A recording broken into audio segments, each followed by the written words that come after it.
Morning, everybody. Um, so we're starting out week three, and one of the main areas of focus for this week is going to be rhetorical reading. This is something that's going to be very useful for our second paper and then the rest of our major papers. But it's also something that I think is a pretty important tool just in life as you go about life, whether you're uh, consuming literature or participating in social media or otherwise. So. Um, Let's get to it. So when when we engage with the text, and when I say text, keep in mind I'm going to be talking about something that's written, a video, a sculpture. A text can mean a lot of things in the context of rhetoric or something being rhetorical. Um, so one of the main goals when we engage with the text is comprehension, is understanding, what's the main point, what's going on here. Um, Rhetorical reading wants to know a little bit more, or critical reading wants to know a little bit more than simply what is the main point. For example, what is the central message? What is the text argument, if any? And a lot of times there is an argument, either implied or otherwise. And then, importantly, how does the text and its message or its argument figure into my own thinking? Does it does it resonate with me? Does it effectively achieve its aim? Why and how does it accomplish these things? So these are some of the ways that we can begin to sort of come to terms with the idea of rhetorical reading. And just I thought maybe a little very brief review of the idea of rhetoric. What do we mean when we're talking about rhetoric, or if something is rhetorical? Um, this is let's read here. The medium and means by which something is conveyed to an audience and for a particular reason. And by this characterization, almost anything can be rhetorical. Ancient Greek or Aristotelian concepts of rhetoric, which was mostly geared toward oratory or spoken rhetoric, by the way, but we have applied it and adopted it to um, be applicable to texts of all sorts. Rhetoric is the idea. A person is successful rhetorically insofar as um, they can appeal effectively to an audience. They know what's going on with their audience, or they can suppose or presume accurately. So there's an important relationship between what we want to say and who we're saying it to. And so we got to keep that in mind when we're studying text or when we're composing our own texts.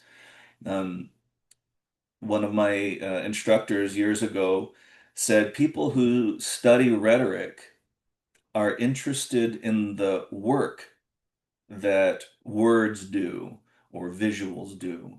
What work is being done? In other words, if I were to say something to you that makes you sad or happy or angry, um, what is actually going on there? What dynamics are in play? What work was being done by my words that you ended up sad or happy or enraged?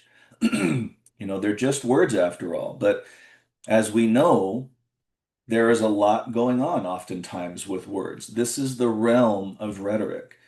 So when we talk about things like rhetorical reading, we want to read with a sensitivity, perhaps an awareness of these dynamics. And it takes practice. These are skills that can be practiced, and hopefully we'll get better at it. That's one of the goals of the class. So rhetorical reading will help us figure out central messages or arguments, again, what's going on in texts, help to situate ourselves um, in and around and in association with that central message or that argument. help us to effectively evaluate whether or not a text or a visual, etc., effectively achieved its aim. So this goes to the idea of purpose we'll talk about here in a moment. Um, and really to understand why and how a text accomplishes its purpose or not. Um, so when we come across a rhetorical artifact, and again, artifact text, these are things, internet articles, social media posts, movies, books, magazines, all of these things are rhetorical in that the person or entity who gave rise to it, who created it, there was an intention behind that.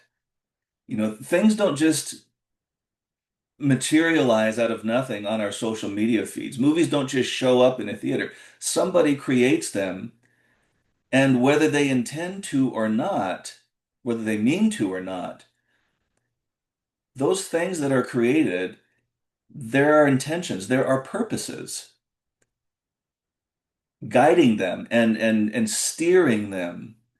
So when we come across a social media post, for example, somebody or something is probably attempting to persuade you, at least inform you, maybe entertain you, maybe all of the above.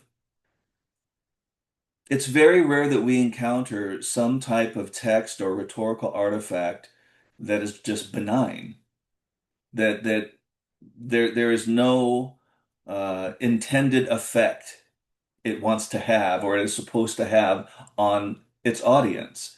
In other words, it wants to do some kind of work on us. So part of our job with rhetorical reading or critical reading is to try and figure out what that effect might be. What strategies is the author or the creator of that text or artifact? What strategies and techniques did they employ in order to persuade us or convince us of something or induce us to some sort of action or thought? Um, And there are lots of them. We'll hear oftentimes, the classical Aristotelian appeals and ethos, pathos, logos, um, very common things even with metaphors, similes. These are things that we're probably pretty familiar with, but there are plenty more um, rhetorical strategies and techniques that hopefully we'll get to know a little bit and get some practice with, see them in action, whether we are identifying them and discussing them or analyzing them or using them in our own writing. Um, and then the part of the big takeaway of all of this, yes, it's to gain practice in um, in a skill, in an academic sort of idea and practice, but it's also this has a significance beyond our classroom. This will understanding rhetorical reading, critical reading, developing those skills can be applied in other classes, but more importantly, at least to me, is they can be applied broadly in life. Um, when we're again participating in the digital realm and in the social media realm, if we're listening to somebody trying to sell us something or pitch something, if we're hearing somebody on a political platform trying to convince us to vote for them, I would like it very much if we could practice these skills and develop them. Once again, not just so that we can write effective papers in school, but we could know what's going on um, in life around us.